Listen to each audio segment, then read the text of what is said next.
o que eu estou fazendo, o que eu falo, o que eu penso, é realmente o que eu falo e penso, está de acordo com o que eu estudei, o que eu acredito, ou estou fazendo para agradar? Agora, nós somos influenciados pelos outros, somos sensíveis ao que os outros pensam, mas eu acho que a gente tem que ter cuidado com aquela coisa de querer ser amado a qualquer preço, né? Ah, isso é verdade. De tal maneira que a aceitação do outro determine o que eu vou fazer ou não vou fazer. Tudo que nós fazemos, falamos e pensamos, nós sabemos. E se sabemos e não estiver coerente conosco, nós não ficamos bem. Nós vamos ficar em instabilidade. Mas se é coerente com nossos princípios e valores, nós ficamos bem, mesmo que possa não dar certo. Primeiro, eu não acredito que exista um estado de felicidade permanente contínuo. Acho que a gente tem momentos de contentamento, de alegria, de percepção e de bem-estar. O que Buda falava muito é sobre o contentamento com a existência. E esse contentamento independe se temos sucesso ou fracasso, se ganhamos ou perdemos, se temos saúde ou doença, mas poder apreciar cada instante da vida assim como ele se manifesta. Porque sempre temos a impressão que a felicidade é um contínuo, né? Mas existe um contínuo meio descontínuo, porque tudo que fica muito igual é como se fosse fazer um eletroencefalograma, se ficar tudo retinho é porque é o fim, né? Exatamente essas oscilações é que tornam a nossa vida mais interessante, né? Então, ser feliz ou encontrar a felicidade, um estado de plenitude, é poder fluir com o fluir da vida, das emoções, mas não ser controlado por elas, porque muitas pessoas são controladas pelas suas emoções e acabam agindo muito impulsionados ou provocados por outras pessoas ou pelos seus próprios sentimentos. Mas você reconhecê-los e saber como usá-los. Acho que dá mais tranquilidade. É mais um estado de tranquilidade que eu acredito. Nós costumamos dizer na filosofia que é um estado de estarmos quites com a nossa própria consciência, né? Então. Vivendo coerentes com aquilo que somos. Isso. Estoicismo, que é uma escola que hoje está muito na moda, eles diziam que existem coisas que dependem e coisas que não dependem de nós. E aquilo que depende de nós, seja lá o que for que aconteça, sermos coerentes com os nossos princípios. É isso. Estar quites com os nossos valores, os nossos princípios. Eu acredito que nós somos os grandes julgadores de nós mesmos. Tudo que nós fazemos, falamos e pensamos, nós sabemos. E se sabemos e não estiver coerente conosco, nós não ficamos bem. Nós vamos ficar em instabilidade. Mas se é coerente com nossos princípios e valores, nós ficamos bem, mesmo que possa não dar certo. Então, independe muito da opinião dos outros, mas também dependemos da opinião dos outros. Por mais que a gente diga, não tem nada a ver com o que os outros pensam, não é bem verdade assim, né? A gente sempre está esperando um retorno daquilo que estamos fazendo e falando e pensando e transmitindo. É interessante, não é interessante, alguém se interessa ou não? Porque você não fala com uma pessoa que não está interessada em você, né? Eu vou falar, não quero te ouvir, não quero te ouvir, poxa, que pena, né? Mas eu acho que esse estado de plenitude, de coerência consigo mesmo, né? Isso, com certeza. Agora, nós somos influenciados pelos outros, somos sensíveis ao que os outros pensam, mas eu acho que a gente tem que ter cuidado com aquela coisa de querer ser amado a qualquer preço, né? Ah, isso é verdade. De tal maneira que a aceitação do outro determine o que eu vou fazer ou não vou fazer. Uma coisa tão comum nos tempos de mídias sociais, né? Ou seja, necessito da aceitação alheia a ponto de profanar minha própria identidade para poder pertencer, para poder somar, para poder ecoar com o que todo mundo pensa. É verdade. E aí é um ponto realmente nevrálgico, né? Tem que prestar muita atenção.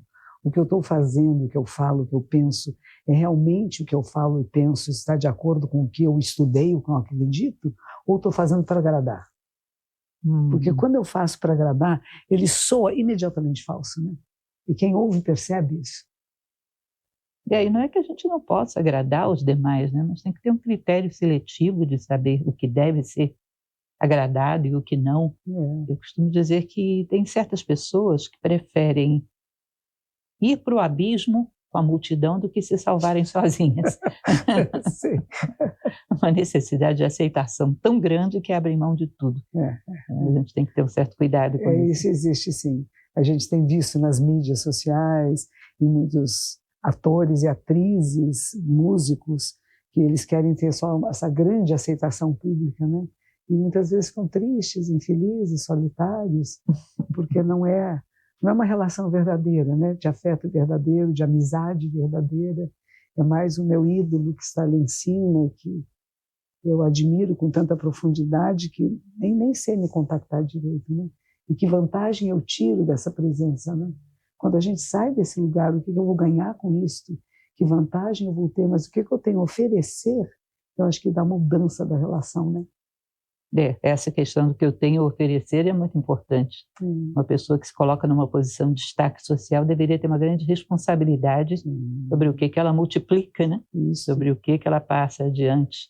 O que fala, o que pensa. Poucos dias atrás, o presidente da França, não teve uma cena dele saindo? Isso foi crítico, né? Não foi? O que é isso? A esposa dele. A gente fala que interessante, né? Mas aí tem uma coisa. Há muitos anos atrás, a Rainha Elizabeth e o Príncipe Philip vieram ao Brasil. Foi até em Brasília. Eu era jornalista na época, fui lá.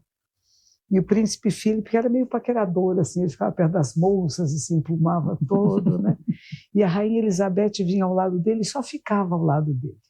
Eu achei isso tão interessante, porque eu era, quando jovenzinha, era muito ciumenta, brigava com os meus companheiros, né? Olhou para alguém, falou com alguém, e de repente eu falei, não, tem uma atitude que nós podemos tomar que é diferente, é só a presença.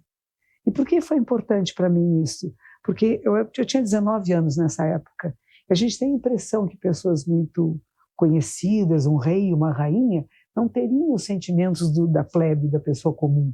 E, de repente, você reconhece, somos humanos e somos iguais na nossa humanidade, nos nossos sentimentos, nos ciúmes, na preocupação, no cuidado, né? Não é porque é rainha que não sente isso. Achei muito bom. E, na semana anterior, eu tinha ido numa comunidade muito carente, de uma senhorinha que morava naquela época, as casas das comunidades carentes eram de tábuas, né? De papelão, de tábuas, e ela tinha uma latinha de leite ninho que ela aquecia num carvãozinho para fazer um feijão para uma criança ali do lado, e tinha um cheiro muito particular dessa casa. Eu falei, como é que eu vou escrever sobre o odor dessa casa? Porque foi o que mais me impressionou. A mistura de odores daquela pequena casa de chão batido. E no dia seguinte eu estou com a Rainha Elizabeth e eu falei, é o mesmo ser humano, com sentimentos semelhantes, né? Necessidades não idênticas, mas semelhantes. E vá-se saber quem é que tinha mais a ensinar para a humanidade, né? Não é? Qual das duas? Não é mesmo? É isso aí. É isso mesmo. Seria muito interessante uma sociedade onde a gente tivesse pessoas em destaque, que tivessem alguma coisa moral, psicológica, espiritual, exemplar, né? Para ser copiada pelos demais. É verdade. Tem um filósofo chamado Epiteto, que é um estoico, que ele dizia que as sementes de grandeza do homem necessitam de uma imagem para florescer, germinar. Seria muito bom que houvesse uma imagem de uma pessoa que fosse inspiradora. Um exemplo, uma inspiração a ser seguida, né?